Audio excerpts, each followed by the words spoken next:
percaya pada kinerja perusahaan. Yang penting dia mah trennya seperti apa. Karena tadi berdasarkan pengalaman kita ada perusahaan walaupun kinerja kurang baik, tapi dipoles seolah-olah baik, bisa harga sahamnya bisa naik. Itu contoh kasus Jiwasraya itu. Kemudian kreditur, ini yang memanfaatkan informasi laporan keuangan. Para kreditur tertarik dengan informasi keuangan yang memungkinkan mereka untuk memutuskan apakah pinjaman serta bunganya dapat dibayar pada saat jatuh tempo. Kreditur kan pihak yang memberikan kredit atau pinjaman terhadap perusahaan. Nah, mereka perlu informasi laporan keuangan karena tadi khawatir apakah dana yang dia pinjamkan bisa dibalikan nggak oleh perusahaan tersebut. Kreditur ya. Kemudian supplier. Supplier itu pemasok ya. Tertarik dengan informasi yang memungkinkan mereka untuk memutuskan apakah jumlah yang terutang akan dibayar pada saat jatuh tempo. Kan supplier itu kan memasok, apalagi industri ya, pasti memasok bahan bakunya banyak ya. Atau kalau perusahaan-perusahaan lain juga memasok kebutuhan perusahaan tersebut. Dan biasanya perusahaan besar tuh dipasok oleh supplier, jarang yang cash. Supplier memasok langsung dibayar tuh nih, jarang. Dan itu hampir nggak pernah terjadi. Jadi supplier tuh kalau memasok barang tibanya belakangan. Misalkan ada waktu berapa hari ya, bisa bahkan bisa bulan gitu. Nah, kalau kita bisa menghasilkan sebuah produk kita dimasukkan misalkan ke supermarket, ambil contoh Jogja misalkan. Barang yang kita pasok, kita masukkan ke Jogja. Apakah pihak Jogja mau langsung membayar barang yang kita masukkan? Itu tidak. Pasti itu apalagi kita supplier baru ya. Jadi nunggu nanti sebulan baru boleh datang untuk melihat untuk apakah barang yang dipasok nanti laku dijual nggak. Kalau laku nanti baru dibayar. Nah, walaupun supplier kita udah lama juga sama. Jadi nanti setelah sekian waktu baru boleh dibayar. Makanya supplier perlu nih mengetahui informasi laporan keuangan. Jangan-jangan nanti barang yang kita pasok kan ada tagihan di perusahaan tersebut, ini mampu untuk dibayar atau tidak. Itu supplier ya. Kemudian shareholder. Para pemegang saham itu sangat berkepentingan dengan informasi mengenai kemajuan perusahaan. Nanti kalau dari hasil analisis, oh ternyata nih untungnya besar nih. Apakah untungnya besar nih baiknya akan dibagikan sebagai dividen atau untuk nambah modal berikutnya, itu akan ketahuan dari informasi laporan keuangannya. Pelanggan. Nah, para pelanggan biasanya kan kalau kita beli sesuatu kan ada masa garansi ya. Ada masa garansi. Nah, kalau perusahaannya kurang bagus, nah jangan-jangan kita beli besoknya udah bangkrut perusahaannya. Nah, kita mengenal ada seperti pabrik mobil yang sudah hengkang dari Indonesia tuh. Ada mulai dari Ford ya, kemudian kemarin terakhir Nissan ya. Itu adalah pabrik mobil yang sudah hengkang dari Indonesia. Nah, semenjak dia mengumumkan hengkang, jadi pabriknya ditutup di Indonesia, itu harga mobilnya langsung anjlok. Kenapa? Karena itu ada, kalau beli mobil kan tidak bisa langsung putus ya. Nanti ada biaya pemeliharaan seperti apa, nanti ada nggak suku cadangnya. Nah, jadi pelanggan tuh berkepentingan ya terhadap laporan keuangan, ini perusahaan ini sehat nggak nih, bisa bertahan lama nggak gitu. Itu pelanggan ya, jadi sangat berkepentingan juga terhadap informasi laporan keuangan.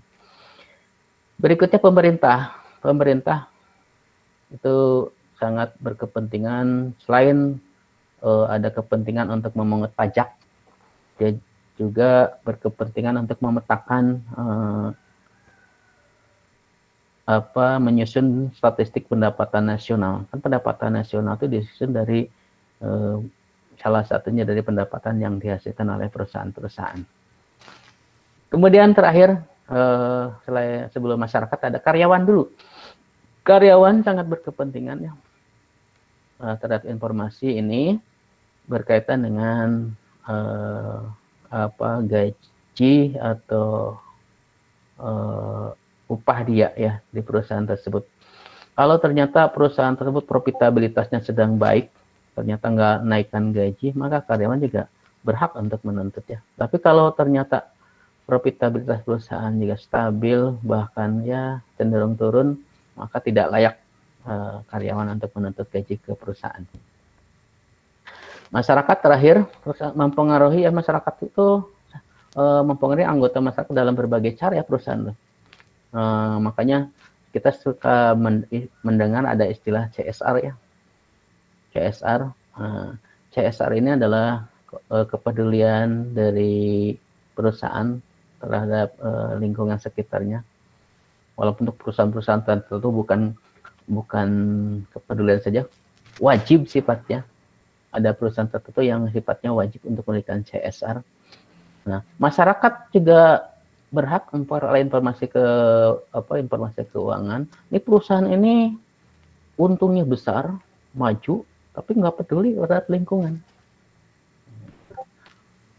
Itu masyarakat juga berhak ya, untuk menuntut seperti itu, karena perusahaan pasti akan membawa dampak positif dan negatif kan terhadap lingkungannya. Bahkan cenderung dampak negatifnya suka lebih besar. Makanya perusahaan ya, suka ada CSR tadi ya.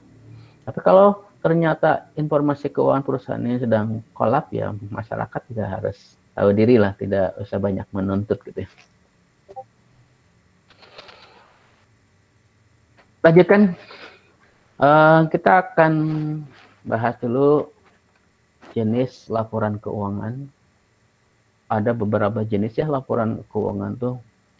Ada neraca, ada laporan laba rugi, ada laporan arus kas. Walaupun masih ada laporan-laporan yang lain, tapi yang akan dianalisis di mata kuliah ini cukup dari 3 laporan ini yang wajib lah. Setiap perusahaan tuh harus punya laporan keuangan ini. Kalau yang lain tuh hanya sifatnya tambahan lah.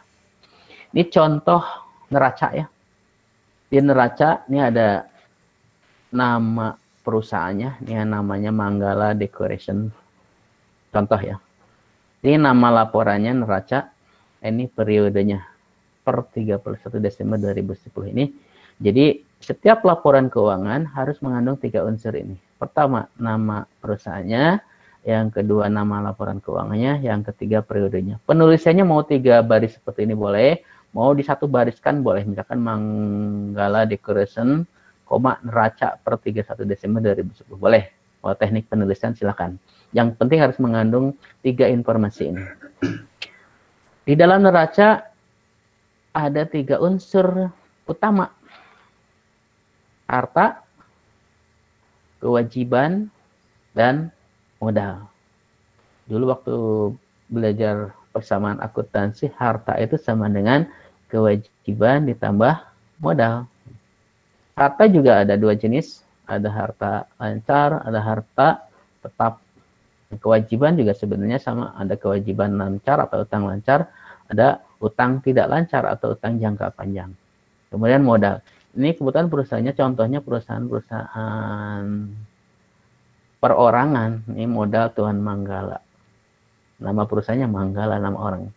Tapi kalau perusahaan berbentuk perseroan, modal itu ada modal saham biasa, ada modal saham preferen, ada laba ditahan, ada komponen-komponen lainnya. Nih masih banyak ya di komponen modal tuh. Ini contohnya perusahaan perorangannya.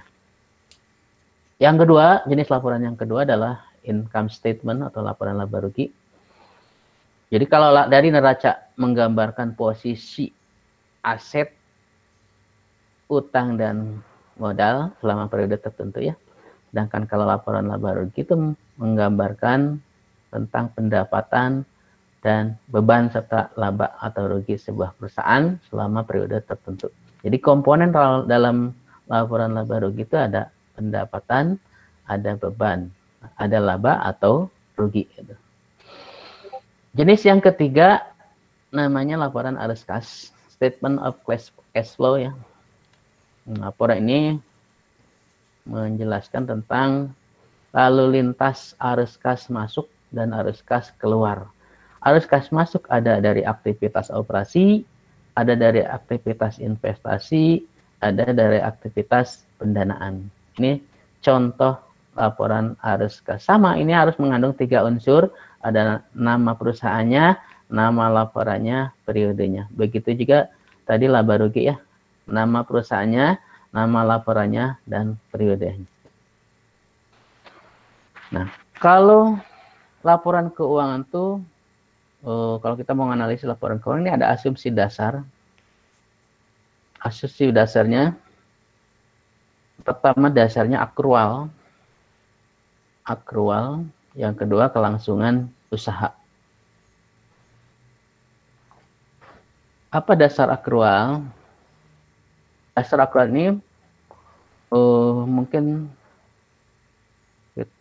di waktu pelajaran akuntansi ada namanya accrual basis, ada cash basis ya. Jadi kalau cash basis itu pengakuan atau pencatatan akuntansi diakui pada saat uang keluar atau masuk.